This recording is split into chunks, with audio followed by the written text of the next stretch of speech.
Ladies and gentlemen, this is Adarsh and welcome to my Konedi.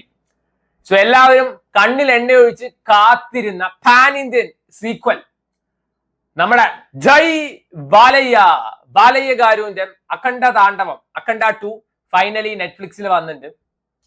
ഭക്തി cinema പാത്തുണ്ട്, ഭക്തി serial പാത്തുണ്ട്, ഭക്തി അപരാധം പാക്കാൻ ഇതുവരെ അവസരം കിട്ടിയിട്ടുണ്ടായിരുന്നില്ല. അതിന് അവസരം ഒരുക്കി തന്ന ഡയറക്ടർ വാനപ്പതി ശ്രീനു നന്ദി രേഖപ്പെടുത്തുന്നു. സീൻ ബൈ സീൻ അപരാധം. ഇതിന് ടൈറ്റിൽ അഖണ്ഡ എന്നല്ല, ബാലയ്യ പെക്കൂത്ത്. നിങ്ങൾ നന്നാവില്ല, അത് എനിക്ക് ഏകദേശം ഉറപ്പായിട്ടുണ്ട്. കുറെ മാറ്റങ്ങളൊക്കെ ഉണ്ട്. ഇതിൽ പുതിയ കുറച്ച് ക്യാരക്ടേഴ്സ് ഉണ്ട്. ബാലയ്യയുടെ ഭാര്യയായിട്ടിരുന്ന കൊച്ചിനെ അടിച്ച് ഭിത്തി കയറ്റി ഒരു മാലയെ തൂക്കി ഇട്ട് കൊടുത്തു. അതിന് ബാലയ്യ പറയുന്ന എക്സ്പ്ലനേഷൻ, ഞങ്ങൾക്ക് കഥയിൽ നിന്ന് ഡീവിയേറ്റ് ചെയ്യണ്ട, ഒരു തുള്ളി പോലും ഡീവിയേറ്റ് ചെയ്യണ്ട, അതുകൊണ്ടാണ് അങ്ങനെ ചെയ്തതെന്ന്. അതിന് ഇതിൽ എവിടെ കഥ ഇതിലതിന് എന്തൊക്കെ പേക്കൂത്ത് കാണിച്ചു വെച്ചിട്ട് ഇത് സിനിമ അത്ര. രണ്ട്, പുതിയ നായികയായിട്ട് വന്നിരിക്കുന്നത് നമ്മുടെ സംയുക്ത മേനൻ. അല്ല, വെറും സംയുക്ത. നെറ്റ്ഫ്ലിക്സിലൊക്കെ സംയുക്ത മേനൻ എന്നാണ് എപ്പോഴും കാണിക്കുന്നത്. മലയാളത്തിലെ നല്ല നല്ല സിനിമകൾ കിട്ടുന്നില്ല പറഞ്ഞിട്ടാണ് ചേച്ചി തെലുങ്കിൽ പോയിരിക്കണം. തെലുങ്കിൽ ഞാനിപ്പോ 2 വട്ടമാണ് ആളെ കണ്ടിട്ടുള്ളൂ. ഒന്ന് സൺറൈസേഴ്സ് ഹൈദരാബാദിന്റെ കളിയിൽ, 2 ഈ ഐറ്റം ഡാൻസ് ചെയ്യാനാണ് പോയിരിക്കുന്നത്. What A beauty. ഇതിനാണല്ലോ അല്ലെ ഇപ്പൊ പോയത്. ആൻഡ് ഇതിൽ ബാലയുടെ ക്യാരക്ടർ കിടുവാണ്. മകള് ചൈൽഡ് പ്രാഡിജി 226 IQ ഉള്ള കൊച്ചിന്റെ ബർത്ത്ഡേയുടെ അന്ന് തന്തപ്പിടിയുടെ വക ഐറ്റം ഡാൻസ്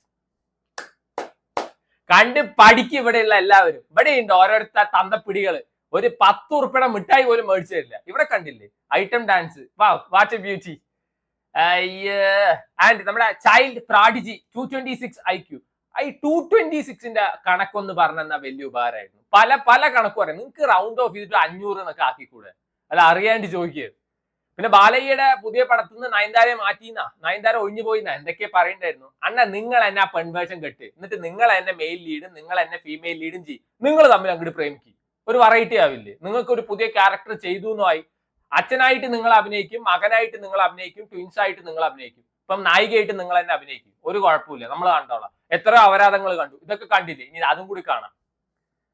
ഒരു പടം എടുത്ത് വെച്ചിരിക്കുകയാണ്. ഇനി ഇങ്ങനെ ഇൻട്രോ ഇങ്ങനെ എത്രയാണ് 150 km/h കുതിരയുടെ മുകളിൽ പോയിന്ന്. അത് ഡുക്കാട്ടിയുടെ എഞ്ചിനുള്ള കുതിരയാണ്. അല്ല, അറിയാണ്ട് ചോദിക്കുകയാണ്. അതോ കുതിരയുടെ എവിടെയായിട്ട് വരും ഈ സ്പീഡോമീറ്റർ? അല്ലെ, നമുക്കൊന്നും അറിയില്ല. 1 vs 10,000 ഫൈറ്റ്. അതൊക്കെ സഹിക്കാം. അതിന്റെ ഇടയിൽ ഇങ്ങേരുടെ മുഖം കൊണ്ടുള്ളൊരു കൊഞ്ഞനം കുത്തലും ഫിലോസഫി ക്ലാസ്സും ഉണ്ട്. ഏതൊരു കന്നഡ പറയുന്നവന്റെ അടുത്ത് പോയിട്ട്, കർണാടക എന്റെ മാതൃരാജ്യമാണ് പറഞ്ഞിട്ട് 2 ഡയലോഗ്. കൊടൂര വില്ലൻ ഇരുന്ന് കരയുന്നു. ഏതോ തമിഴ് പറയുന്നവന്റെ അടുത്ത് പോയിട്ട്, തമിഴന്മാർ എന്റെ ബഹൻ ബഹിയൊക്കെയാണ് പറയുമ്പോഴേക്കും അവരിരുന്ന് കരയുന്നു. അടുത്തത് മഹാരാഷ്ട്രക്കാരന്റെ അടുത്ത് പോയിട്ട്, മഹാരാഷ്ട്ര മേര ഹൃദയം ഹേ പറയുമ്പോഴേക്കും അവൻ ഇരുന്ന് കരയുന്നു. കൊടൂര വില്ലന്മാരിരുന്ന് കരയുന്നു. ഇത് നോർമൽ ആയിട്ടുള്ള ബാലയ്യയുടെ ഇൻട്രോ. ആൻഡ് ദൈവം ബാലയ്യയുടെ ഇൻട്രോ 1 vs 10 lakh. സാധാരണ നമ്മൾ എപ്പോഴും പറയും ന്യൂട്ടന്റെ നിയമമൊന്നും ബാലയ്യയുടെ സിനിമയ്ക്ക് ബാധകമല്ല. എന്നാൽ ന്യൂട്ടന്റെ 3rd law ഇവര് പാലിച്ചിട്ടുണ്ട്. For every action there is an equal and opposite reaction. For every പേക്കൂത്ത് Balayya is doing, people call this an അപരാധം, പാൻ ഇന്ത്യൻ അപരാധം.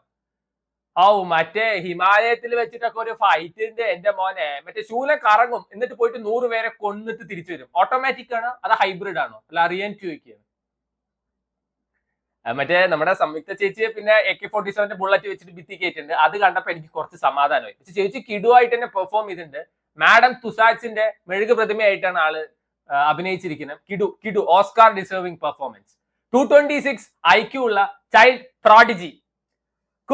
കുട്ട്നസ് വാരി അറിയാൻ വേണ്ടി. എന്നാ അറ്റ്ലീസ്റ്റ് കാണുന്നവനെങ്കിലും തോന്നണ്ടേ ഈ മറ്റേ 10,000 IQ ഉള്ള കൊച്ചാണ്. കുട്ട്നസ് വാരി അറിയുന്ന ഒരു കൊച്ച്. അയ്യോ, ഒരു സീനിൽ ബാലയ്ക്ക് മീശ ചെവി വരെ ആയിരിക്കും, അടുത്ത സീനിൽ മീശ വന്നിട്ട് താടി വരെ ആയിരിക്കും.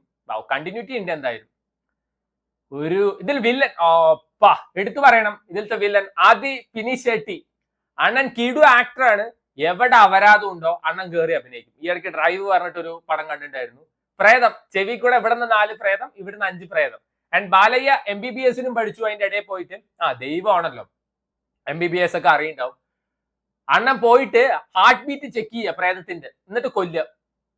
ഇതിന്റെ ഡയറക്ടറെ പിടിച്ചിട്ട് ഓസ്കാർ കമ്മിറ്റിയുടെ ചെയർമാൻ ആക്കണം.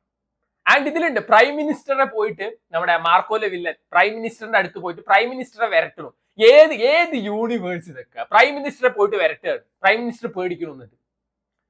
ആൻഡ് എനിക്ക് തോന്നുന്നു ഇതിന്റെ ഡയറക്ടർ വന്നിട്ട് വേറെ ഏതോ രാജ്യക്കാരായിട്ട് ഒരു അഗ്രിമെന്റ് സൈൻ ചെയ്തിട്ടുണ്ട്, ഇവിടുത്തെ നാട്ടുകാരെയൊക്കെ കൊന്ന് പോപ്പുലേഷൻ കമ്മിയാക്കി തരാന്ന്. അങ്ങനെ ഉയരെടുക്കാൻ വേണ്ടിയിട്ട് ഇറക്കണ അപരാധമാണ് ഇതൊക്കെ. ഇത് മറ്റേ അവഞ്ചേഴ്സ് പോലത്തെ ഫ്രാഞ്ചൈസ് ആക്കിയിട്ട് അവസാനം ഇല്ലാതെ ഇൻഫിനിറ്റി വേർഷൻസ് വരെ ഇറക്കാൻ പോവാണെന്നൊക്കെയാണ് പറഞ്ഞിട്ടുണ്ടായിരുന്നു. എന്തിനാ അണ്ണാ നമ്മളോടൊക്കെ എത്ര ദേഷ്യം, നമ്മൾ എന്ത് തെറ്റ് നിങ്ങളോട് ചെയ്ത്? സോ ഈ ഒട്ടു Akhanda was basically my favourite film. അതിന്റെ സെക്കൻഡ് ഹാഫ് ഒക്കെ കിട്ടുമായിരുന്നു. ഇതില് തായ് മകൻ പാസോ ഒക്കെ ഉണ്ട്, അത് കണ്ടിട്ട് ശിവൻ വരെ ഇറങ്ങി വരുന്നുണ്ട്. ഈ ഭക്തി കാണിച്ചിട്ട് വെറുപ്പിക്കുന്നുണ്ട്, പാട്രിയോട്ടിസം കയറ്റി വെറുപ്പിക്കുന്നുണ്ട്. അതിന്റെ ഇടയിൽ അമ്മ മകൻ പാസും വേണം അണ്ണ. നമ്മൾ നിങ്ങളോടൊക്കെ എന്ത് തെറ്റാണ് ചെയ്തത്? അറിയാതെ നെറ്റ്ഫ്ലിക്സിന്റെ സബ്സ്ക്രിപ്ഷൻ ഞാൻ എടുത്തു, അതിന് ഇത്രയും കൊലച്ചതി വേണം.